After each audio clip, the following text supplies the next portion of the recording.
Hello students, welcome in my YouTube channel. Students, from today we are starting civics class 10th and first chapter of civics, that is power sharing. We have already completed this chapter and now the second chapter is there. The name of the chapter is federalism. So students, we are starting federalism chapter.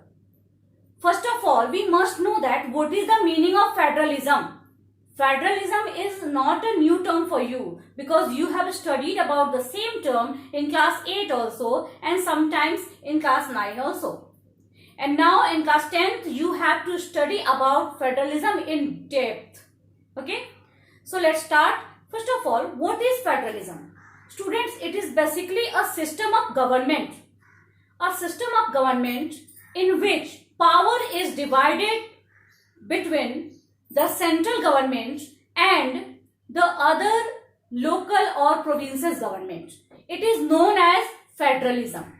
ये federalism है. Okay?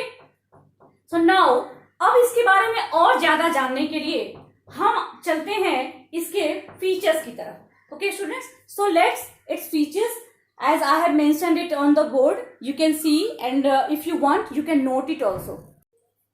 So students, these are the features of federalism. Just we are starting these one by one.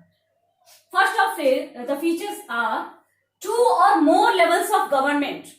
Federalism में कभी भी दो या दो से ज्यादा लेवल होते हैं गवर्नमेंट के, क्योंकि अगर फेडरलिज्म में दो या दो से ज्यादा गवर्नमेंट लेवल नहीं होंगे तो फिर पावर डिवाइड किसके बीच में होगी. आप बताइए, जैसा कि फेडरलिज्म के का डिफिनेशन मैंने अभी बताया कि सेंट्रल गवर्नमेंट और दूसरे गवर्नमेंट के बीच में पावर डिवाइडेड होती है. तो अगर दूसरे गवर्नमेंट हो ही नहीं, एक ही लेवल हो गवर्नमेंट का, तो फिर पावर डिवाइड नहीं हो पाएगी. पावर जो है वो सेंट्रलाइज्ड हो जाएगी और इस वजह से वो फेडरलिज्म नहीं हो पाएगा. ठीक है, नेक्स्ट देखते हैं. Different tiers of government govern the same government. Government के जो अलग अलग टायर्स होते हैं, जैसे हमारे यहाँ अभी इंडिया में देखिए क्या है. इंडिया में हमारे यहाँ पे एक सेंट्रल गवर्नमेंट है, स्टेट गवर्नमेंट है और लोकल गवर्नमेंट्स भी है. तो हम हर एक गवर्नमेंट से गवर्न हो रहे हैं. इंडिया गवर्नमेंट की जो सेंट्रल गवर्नमेंट है वो भी हमारी ही सरकार है और जो स्टेट गवर्नमेंट है वो भी हमारी ही सरकार है. हम क्या कहते हैं कि बिहार सरकार भी हमारी सरकार है और भारत सरकार उसे भी हम ही ने बनाया, हम पे वही सरकार रूल कर रही है. यानी सारे के सारे टायर्स जो हैं गवर्नमेंट के वो सेम सिटीजन्स पे रूल करते हैं. But each tyre has its own jurisdiction in specific matters of legislation, taxation and administration. लेकिन हर एक टायर का, हर एक गवर्नमेंट का अपना अलग ज्यूरिडिक्शन होता है. जैसे लेजिस्लेशन में, यानी कि लॉ बनाने हैं, तो आप जानते हैं कि लॉज बनाने में भी है कि यूनियन लिस्ट है, स्टेट लिस्ट है, कॉन्करेंट लिस्ट है. तो इन लिस्ट पे में है कि यूनियन लिस्ट में, पहली लिस्ट में जो सब्जेक्ट्स हैं उन पे केवल हमारी सेंट्रल गवर्नमेंट ही, यानी यूनियन गवर्नमेंट ही लॉ बना सकती है. दूसरे स्टेट लिस्ट में जो सब्जेक्ट हैं उन पे केवल स्टेट गवर्नमेंट बना सकती है. हालांकि स्पेशल सिचुएशन में सेंट्रल भी कभी कभी बनाती है. और जो लास्ट थर्ड लिस्ट है उस पे दोनों ही बना सकते हैं. ऐसे सब्जेक्ट्स हैं जो कि स्टेट भी बना सकती है लॉ और सेंट्रल भी. लेकिन अगर दोनों ने बना दिए किसी ऐसे कंडीशन में, तो जो सेंट्रल गवर्नमेंट का लॉ होगा वही वहां पे इम्प्लीमेंट होगा. ठीक है, तो ये तो हो गया लेजिस्लेचर में. टैक्सेशन में क्या होता है, तो टैक्सेस का भी बंटवारा है. जैसे कि हमारा जो फाइनेंस कमीशन बनता है, फिनेंस कमीशन, तो ये क्या करता है, फिनेंस कमीशन ये तय करता है कि जो टैक्सेज आते हैं उसमें से कितना परसेंट हिस्सा कौन से स्टेट को, कौन से गवर्नमेंट को, स्टेट गवर्नमेंट को जाएगा, कितना परसेंट हिस्सा सेंट्रल गवर्नमेंट को जाएगा, कौन सा टैक्स कौन लगाएगा और कौन उसको कलेक्ट करेगा. ये सारी चीजों का बंटवारा हुआ है. सारी चीजें फिक्स हैं. ज्यूरिडिक्शन यानी कि अधिकार क्षेत्र फिक्स है. नेक्स्ट है एडमिनिस्ट्रेशन. अब जैसे देखो यूपीएससी, हमारे यहाँ जो डीएम वगैरह होते हैं, इंडियन एडमिनिस्ट्रेटिव सर्विस होता है, उसको यूपीएससी बहाल करती है. आईपीएस वगैरह सब जो कि सेंट्रल लेवल की सर्विसेज है उसको यूपीएससी अपॉइंट करती है. वहीं पर जो बीपीएससी या जेपीएससी, यूपीपीएससी, एमपीएससी यानी जो स्टेट लेवल की सर्विसेज है उनको स्टेट गवर्नमेंट देखती है. तो इससे हम क्या देख रहे हैं कि तीनों लेजिस्लेशन में, टैक्सेशन में और एडमिनिस्ट्रेशन में, तीनों में ही अलग अलग ज्यूरिडिक्शन बटे हुए हैं सभी tyres of government. Existence and authority of each tier is constitutionally guaranteed। और ये जितने भी टायर्स हैं इन सबकी अथॉरिटी यानी क्या इनका अधिकार है, ये टायर हैं कि नहीं है, ये सारी चीजें कॉन्स्टिट्यूशन ने गारंटी के साथ दी हुई है। यानी सारी चीजें हमारे कॉन्स्टिट्यूशन में मेंशन्ड है, सबका प्रोविजन है हमारे कॉन्स्टिट्यूशन में। ठीक है, नेक्स्ट है कि changes by consent of both the levels of government. अगर किसी तरह का कोई मेजर चेंज आता है किसी भी तरह का, तो इसके लिए सारे लेवल्स का, स्पेशली स्टेट लेवल और सेंट्रल लेवल की गवर्नमेंट का कंसेंट लिया जाता है।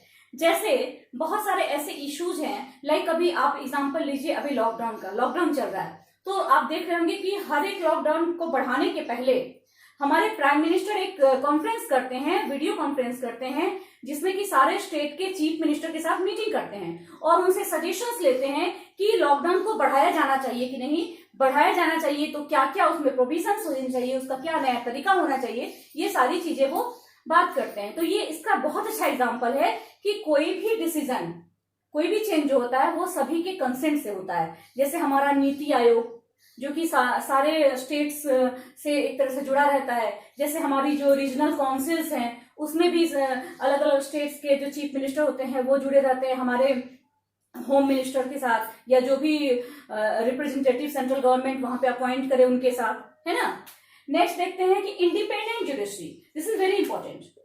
अब मान लो कि एक ही देश में सेम सिटीजन पे सेंट्रल गवर्नमेंट भी गवर्न कर रही है, ठीक है, और स्टेट गवर्नमेंट भी गवर्न कर रही है, ठीक, लेकिन हो सकता है कि कभी इन दोनों के बीच में कोई डिस्प्यूट आ जाए, किसी मैटर पे दोनों के बीच में बातें प्रॉब्लमेटिक हो जाए, विवाद पे पहुंच जाए, कोई परेशानी आ जाए, तो ऐसी चीजों के लिए हमारी जो इंडिपेंडेंट जुडिशरी है वो वर्क करती है और सारे डिस्प्यूट को कोर्ट में ही सुलझाया जाता है, यही उसे देखती है। ठीक है, एग्जाम्पल के लिए आपको मैं एक एग्जाम्पल देती हूं। केरला में एक स्वामी थे, ठीक है, उनका नाम था केशवानंद भारती। ये 1970s की बात है। केशवानंद भारती जो सन्यासी थे, जो स्वामी थे, उनके पास बहुत सारी जमीन थी, काफी जमीन थी उनके पास। ये ऐसा टाइम था जब गवर्नमेंट ऑफ इंडिया जो थी वो धीरे धीरे जमींदारी जैसी चीजों को, लैंडलॉर्ड्स जैसी चीजों को खत्म कर रही थी, यानी जमीनों का रीडिस्ट्रीब्यूशन कराने की कोशिश कर रही थी। ठीक है, तो ऐसे में क्या हुआ कि केरला गवर्नमेंट ने यही चीज किया कि जो सन्यासी जी हैं, जो स्वामी जी हैं, इनकी जो जमीन है इसको भी केरला गवर्नमेंट ले लेगी, कुछ जमीन को छोड़ करके। लेकिन केशवानंद भारती ने इसके अगेंस्ट में केस कर दिया। तो ऐसे में जब केस किया तो ये डिस्प्यूट जो है ये कहाँ आया? ये आया हमारी इंडिपेंडेंट जुडिशरी के पास, जिसके ऊपर गवर्नमेंट भी अपना पावर इंपोज नहीं कर सकती। इसी के एग्जाम्पल के लिए मैंने आपको केशवानंद भारती का केस का एग्जाम्पल दिया कि हमारी जुडिशरी जो है वो बिल्कुल इंडिपेंडेंट है, उस पर कोई भी अपना किसी तरह का बाहरी दबाव या बाहरी प्रेशर इंपोज नहीं कर सकता उसके डिसीजंस में। नेक्स्ट है फिनेंशियल ऑटोनॉमी। फिनेंशियल ऑटोनॉमी का क्या मतलब होता है? यानी चाहे वो सेंट्रल गवर्नमेंट हो चाहे वो स्टेट गवर्नमेंट हो, फिनेंशियली दोनों को ही उसकी अपनी अपनी ऑटोनॉमी मिली हुई है।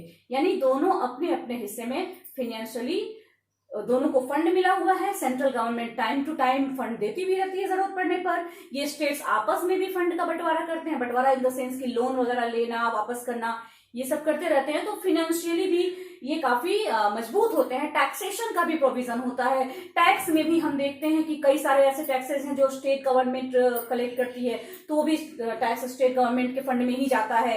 कई सारे टैक्सेस जो लगाती तो स्टेट गवर्नमेंट है लेकिन लेती सेंट्रल है। तो फिनेंशियली भी दोनों अपनी अपनी जगह पे, और जितने भी टायर्स हैं गवर्नमेंट के, जितने भी लेवल्स हैं, वो तीनों अपनी अपनी जगह पे फिनेंशियली भी ठीक ठाक है।